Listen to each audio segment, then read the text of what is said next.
வணக்கம். இன்னைக்கு நாம ஒரு பெரிய புதிரை விடுவிக்க போறோம். உங்க குறிப்புகளை படிச்சப்போ எனக்குள்ள ஒரு பெரிய கேள்வி எழுந்தது. ஒரு பக்கம் நவீன அறிவியல் நாம சாப்பிடுற உணவு தான் சக்தி, அதுதான் உடம்போட எரிபொருள்னு அடிச்சு சொல்லுது.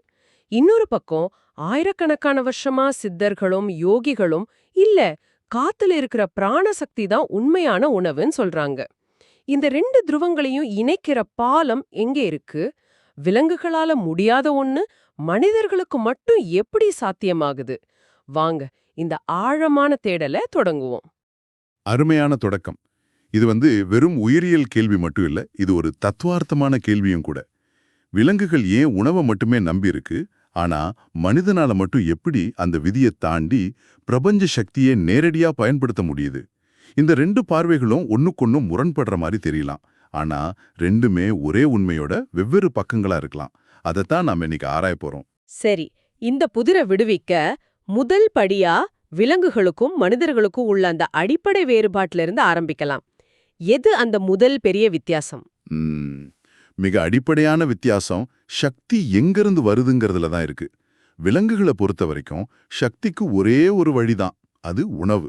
அதுங்க சாப்பிடுற உணவை ஜீரணிச்சு அதிலிருந்து தான் சக்தியை பெறுது. அவங்களோட சுவாசம் கூட ஒரு தன்னிச்சையான செயல்பாடு. ஒரு நாய் நினைச்சா அதோட மூச்சை கட்டுப்படுத்த முடியாது, அது இயற்கையா நடக்கும். அப்போ அதோட வாழ்க்கை ஒரு குறிப்பிட்ட வட்டத்துக்குள்ள மட்டுமே இயங்குது, அப்படிதானே? மிகச்சரியா சொன்னீங்க. அந்த வட்டத்துக்குள்ள 4 விஷயம்தான்: உணவு, உறக்கம், இனப்பெருக்கம், அப்புறம் பயம். இந்த 4ஐயும் உள்ளுணர்வு, அதாவது இன்ஸ்டிங்க்ட் தான் இயக்குது. பசிச்சா சாப்பிடும், ஆபத்தை பார்த்தா பயந்து ஓடும், அதோட ஆசைகள் தான் அதோட வழிகாட்டி. இந்த வட்டத்தை தாண்டி சிந்திக்கிற திறன், அதாவது ஆன்மீக தேடலோ சுய கட்டுப்பாடோ விலங்குகளுக்கு கிடையாது. இங்கதான் மனிதன் வித்தியாசப்படுறான். நாமும் உணவு சாப்பிடுறோம், ஆனா நாம உணவை மட்டுமே நம்பி இருக்க வேண்டியதில்லைங்கிறது தான் இந்த ஆய்வோட மையப்புள்ளி. இதுதான் எனக்கு ரொம்ப சுவாரஸ்யமா இருந்துச்சு. தியானம், மூச்சு பயிற்சி மூலமா நம்மால காத்துல இருந்தே நேரடியா சக்தியை எடுக்க முடியுங்கிறது ஒரு ஆச்சரியமான விஷயம். ஆமா, அந்த ஆச்சரியமான விஷயத்துக்கு பேர் தான் பிராணாயாமம். நிறைய பேர் பிராணாயாமம்னா வெறும் மூச்சை உள்ளே இழுத்து வெளியே விடுறதுன்னு நினைச்சிட்டு இருக்காங்க. ஆனா அது தவறு. அது ஒரு ரொம்ப ரொம்ப நுட்பமான கலை. சுவாசத்தை ஒரு ஒழுங்குக்குள்ள கொண்டு வந்து பிரபஞ்சத்துல பரவி இருக்கிற உயிர் சக்தியை, அதாவது பிராணனை உடம்புக்குள்ள ஈர்த்து அதை உடலோட எரிபொருளா மாத்துற ஒரு ரசவாதம் அது. ரசவாதம்னு சொல்றீங்க. அப்படி என்றால் இது வெறும் உடல் ரீதியான பயிற்சி இல்லையா? இல்ல, இது மனரீதியான பயிற்சியும் கூட.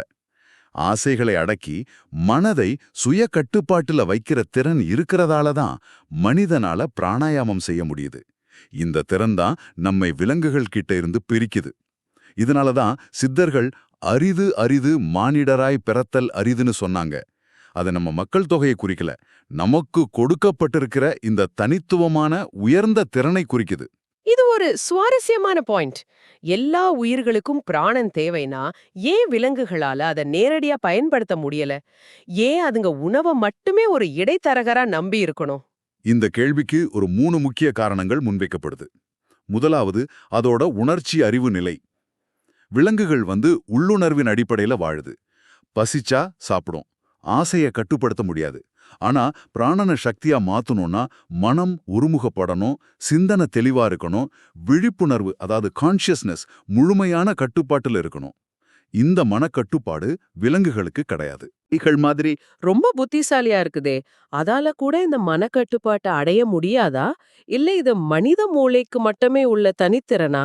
நல்ல கேள்வி. அதுங்க புத்திசாலி தான், ஆனா அதோட புத்திசாலித்தனம் பெரும்பாலும் உயிர் வாழ்றதுக்கான தேவைகளை சுத்தி தான் இருக்கு. உணவை தேடுறது, கூட்டமா வாழ்றது, ஆபத்துகளை சமாளிக்கிறதுன்னு.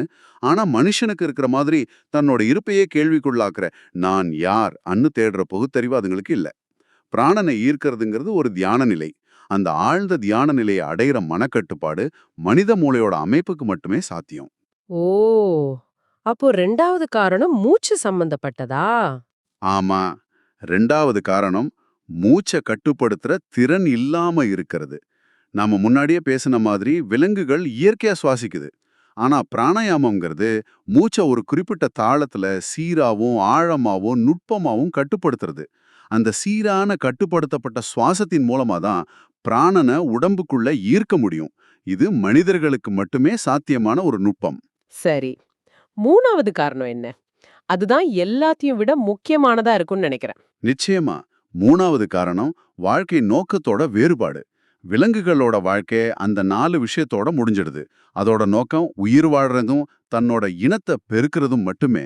ஆனா மனிதனோட வாழ்க்கை அதையும் தாண்டி ஆன்மீக வளர்ச்சி, சுய உணர்தல், மோட்சம்னு உயர்ந்த நோக்கங்களை கொண்டது.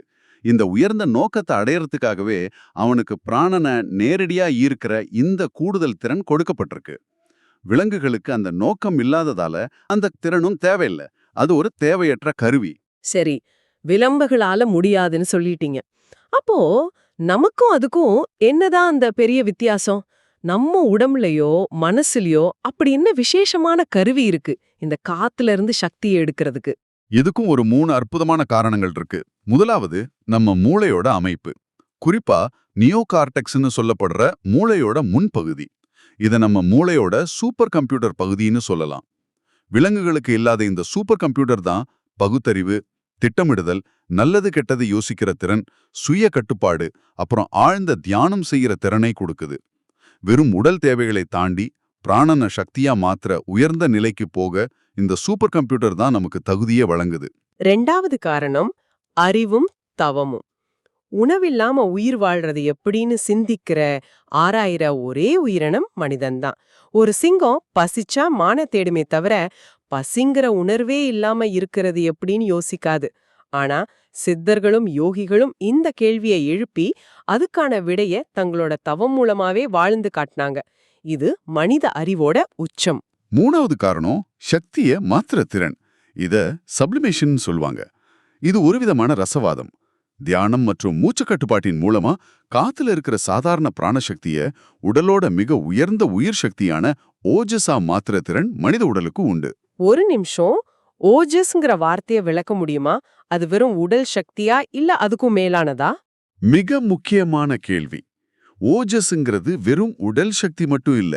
அதுதான் நம்ம நோய் எதிர்ப்பு சக்தி, மனத்தெளிவு, முகத்துல தெரிகிற தேஜஸ், இது எல்லாத்துக்கும் மூல காரணமா சித்தர்கள் கருதுறாங்க.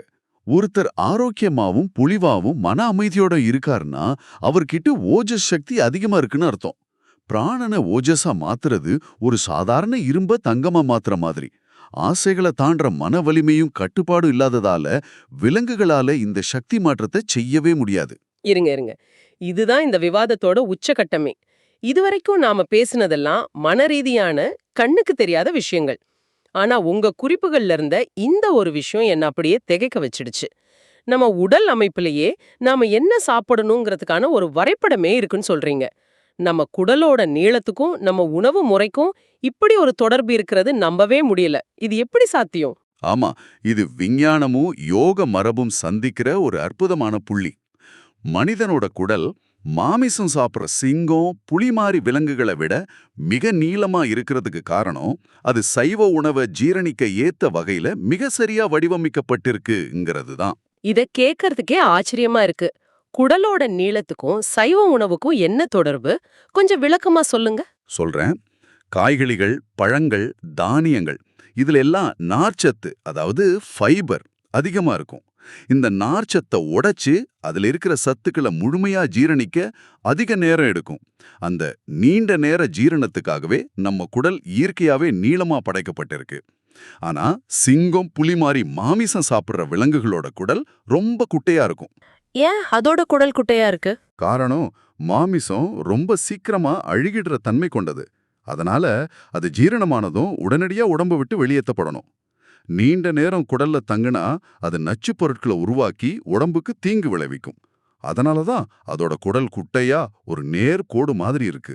அப்படியானா நம்ம நீண்ட வளைஞ்சு நெளிஞ்சு இருக்கிற குடல் தாவர உணவுகளை மெதுவா நிதானமா ஜீரணிச்சு அதுல இருக்கிற சத்துக்களை ஒரு சொட்டு விடாம உறிஞ்சிறதுக்காகவே வடிவமைக்கப்பட்டிருக்குன்னு சொல்றீங்க? மிகச்சரியா. நம்ம குடலோட உட்புற சுவர்ல வில்லி மற்றும் மைக்ரோ வில்லின்னு கோடிக்கணக்கான விரம் மாதிரி மெல்லிய அமைப்புகள் இருக்கு. இத ஒரு தடிமனான கம்பளம் மாதிரி கற்பனை செஞ்சுக்கோங்க. இந்த கம்பளத்தோட ஒவ்வொரு நூலிழையும் சத்துக்களை உறிஞ்சும். இந்த கோடிக்கணக்கான அமைப்புகள் சத்துக்களை உறிஞ்சுறதுக்கான பரப்பளவை ஒரு டென்னிஸ் கோர்ட் அளவுக்கு அதிகரிக்குது. உணவு நம்ம நீண்ட குடல்ல மெதுவா பயணிக்கும்போது இந்த அமைப்புகள் சத்துக்களை முழுமையா உறிஞ்சுக்குது. இதனாலதான் தாவர உணவிலிருந்தே உடலுக்கு தேவையான முழு சக்தியையும் நம்மால பெற முடியுது. இது நாம எதை உண்ணணுங்கிறதுக்கான இயற்கையோட குறிப்பு. ஆஹா, நம்ம கிட்ட இப்போ 2 பார்வைகள் இருக்கு. ஒன்னு நவீன அறிவியல் பார்வை, இன்னொன்னு சித்தர்களோட மெய்ஞான பார்வை. இது ரெண்டும் சக்தியோட மூலத்தை பத்தி என்ன சொல்லுதுன்னு ஒப்பிட்டு பார்த்தா இந்த விவாதம் இன்னும் தெளிவாயிடும். முதல்ல அறிவியல் பக்கம் வருவோம். சக்தி எங்கிருந்து வருதுன்னு விஞ்ஞானம் சொல்லுது. விஞ்ஞானத்தின்படி சக்தியோட மூலம் நாம சாப்பிடுற உணவு தான். குறிப்பா கார்போஹைட்ரேட், புரதம், அப்புறம் கொழுப்பு. இந்த உணவு ஜீரணமாகி உடம்புக்குள்ள ஏடிபின்னு ஒரு சக்தி மூலக்கூறை மாத்தப்படுது. இத நம்ம உடம்போட ரீசார்ஜ் செய்யக்கூடிய பேட்டரி மாதிரி நினைச்சுக்கலாம். உடம்போட ஒவ்வொரு செல்லுக்கும் வேலை செய்ய சக்தி தேவைப்படும் போது இந்த ஏடிபி பேட்டரி தான் அந்த சக்தியை கொடுக்குது. அப்படியானா இந்த செயல்பாட்டுல நாம சுவாசிக்கிற காத்தோட பங்கு என்ன? அறிவியல் பார்வையில நாம சுவாசிக்கிற ஆக்சிஜன் இந்த உணவு எரிபொருளை எரிச்சு சக்தியை உருவாக்க பயன்படுற ஒரு எரியூட்டி. ஒரு அடுப்பை எரிக்க நெருப்பு மட்டும் போதாது, காத்தும் வேணும் இல்லையா? அது மாதிரி காத்துல 78% நைட்ரோஜன் இருந்தாலும் அதை மனித உடலால நேரடியா பயன்படுத்த முடியாது. அதனால அறிவியல் பார்வையில உயிர் வாழ உணவு கட்டாயம். அதுதான் அடிப்படை சக்தி ஆதாரம். சரி, இப்போ சித்தர்களோட பார்வைக்கு வருவோம். இது முற்றிலும் வேற ஒரு கோணம்னு நினைக்கிறேன். முற்றிலும். சித்தர்களோட பார்வையில உண்மையான சக்தியோட மூலம் பிராண சக்தி தான். அது நாம சாப்பிடுற உணவுல இல்ல. அது காற்று, சூரிய ஒளி, அப்புறம் பிரபஞ்சம் முழுக்க நிறைஞ்சிருக்கு. உணவுங்கிறது அந்த சக்தியை நாம மறைமுகமா பெற ஒரு 2ஆம் நிலை வழி மட்டுமே. தாவரங்கள் பிராணனை சூரிய ஒளியிலிருந்து நேரடியா பெறுது. நாம அந்த தாவரங்களை சாப்பிடும்போது அந்த சக்தியை மறைமுகமா பெறுறோம். அப்போ சித்தர்களோட பார்வையில மூச்சுங்கிறது வெறும் ஆக்சிஜனை உள்ள எடுக்கிறது மட்டும் இல்லையா? அதுதான் முக்கியமான பாயிண்ட். இல்ல, சித்தர்களோட பார்வையில மூச்சு மூலமா தான் உயிர் சக்தி, அதாவது பிராணன் உடம்புக்குள்ள நுழையுது. ஆக்சிஜன்கிறது பிராணனோட ஒரு பௌதிக வடிவம், அதாவது நம்ம கண்ணுக்கு தெரியிற ஒரு ரூபம் மட்டுமே. உண்மையான சக்தி பிராணன் தான். அதனாலதான் அவங்க பிராணாயாமம் மாதிரி மூச்சு பயிற்சிகளுக்கு அவ்வளோ முக்கியத்துவம் கொடுத்தாங்க. அவங்க பார்வையில உணவுங்கிறது உடலோட கட்டாய தேவையில்ல, அது மன ஆசையோட விளைவே. பசிங்கிறது ஒரு பழக்கம் மற்றும் மன உந்துதல். ஒரு நிமிஷம், இது கேக்குறதுக்கு ஒரு சூப்பர் பவர் மாதிரி இருக்கு. உணவு தேவையே இல்ல, காத்துலேந்தே வாழலாம்ங்கிறது நடைமுறையில சாத்தியமா? இதுக்கு நவீன காலத்துல ஏதாவது நிரூபிக்கப்பட்ட உதாரணங்கள் இருக்கா? இல்ல இது வெறும் பழங்கால நூல்கள்ல இருக்கிற ஒரு நம்பிக்கையா? மிக நியாயமான கேள்வி. இது ஒரு நம்பிக்கையா தோணலாம், ஆனா இந்த 2 பார்வைகளும் ஒண்ணுக்கொண்ணு எதிரானது இல்ல. அதுங்க வெவ்வேறு உணர்வு நிலைகளை குறிக்குது. ஒரு சாதாரண சராசரி மனிதன் உணவை சார்ந்து இருக்கான். அவனோட உடம்பும் மனசும் அந்த நிலையில தான் இயங்குது. இது அறிவியல் சொல்ற நிலை. அது 100% உண்மை. ஆனா தவம் செஞ்சு உடலையும் மனசையும் தூய்மைப்படுத்தி ஆசைகளை கடந்த ஒரு சித்தர் உணவோட தேவையில்லாம பிராணசக்தியால மட்டுமே வாழ முடியும். இது மெய்ஞான நிலை. அப்போ இது ஒண்ணுக்கொண்ணு எதிரா இருக்கிற மாதிரி தெரியுதே. எப்படி ரெண்டையும் சரின்னு சொல்ல முடியும்? இதை இப்படி பார்க்கலாம். ஒன்னு ஆரம்ப பள்ளி கணக்கு, இன்னொன்னு கல்லூரி அளவிலான கால்குலஸ். ரெண்டுமே கணக்கு தான், ஆனா நிலை வேறு. ஆரம்ப பள்ளி குழந்தைகிட்ட கால்குலஸ பத்தி பேசினா புரியாது. அதுபோல சராசரி மனித நிலையிலிருந்து பார்க்கும்போது பிராணசக்தியில வாழ்றது நம்ப முடியாததா தோணும். ஆனா உணர்வு நிலையை உயர்த்தும் போது அது சாத்தியமாகுது. ரெண்டுமே வெவ்வேறு நிலைகள்ல இருக்கிற உண்மைகள். ஒன்னு உடல் ரீதியான உண்மை, இன்னொன்னு உணர்வு ரீதியான உண்மை. ஆக இந்த ஆழமான ஆய்வின் மூலமா நாம தெரிஞ்சுக்கிறது என்னன்னா, மனித பிறவிங்கிறது வெறும் உயிர் வாரதுக்கான ஒரு கருவி மட்டும் அல்ல, அது விலங்குகளை தாண்டிய ஒரு மகத்தான திறனை கொண்டிருக்கு. நம்ம பகுத்தறிகிற மூளை, சுவாசத்தை கட்டுப்படுத்துற ஆற்றல், அப்புறம் ஆன்மீக தேடல், இதெல்லாம் நம்ம இந்த பிரபஞ்சத்துல ஒரு தனித்துவமான இடத்துல வைக்குது. ஆமா, நம்ம உடல் அமைப்பே, அதாவது நம்ம நீண்ட குடல், நாம எதை உண்ணணுங்கிறதுக்கான குறிப்புகளை கொடுக்குது. ஆனா எல்லாத்தை விட முக்கியமா, நாம சக்தியை எங்கிருந்து பெறோங்கிறத நம்ம உடம்பு விட நம்ம மனமும் விழிப்புணர்வுமே தீர்மானிக்குது. உணவுங்கிறது ஒரு கருவி மட்டுமே.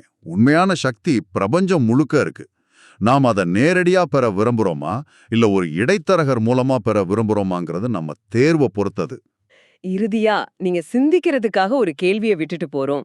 சித்தர்களோட பார்வையின்படி உயர்ந்த தியான நிலையில காத்துல சுமார் 78% இருக்கிற நைட்ரஜனை கூட மனித உடலால தனக்கு தேவையான புரதமா மாத்திக்க முடியும்னு உங்க குறிப்புகள் சொல்லுது. பிரபஞ்சத்துல இருந்து நேரடியா சக்தியை பெற இவ்ளோ ஆற்றல் வாய்ந்த ஒரு கருவியா நம்ம உடல் இருந்தா, நம்ம அன்றாட பழக்க வழக்கங்கள், உணவு ஆசைகள், அப்புறம் மனசோட சலனங்கள் அதோட முழுமையான திறனை அடைய விடாம ஒரு தடையா இருந்துட்டு இருக்குமோ?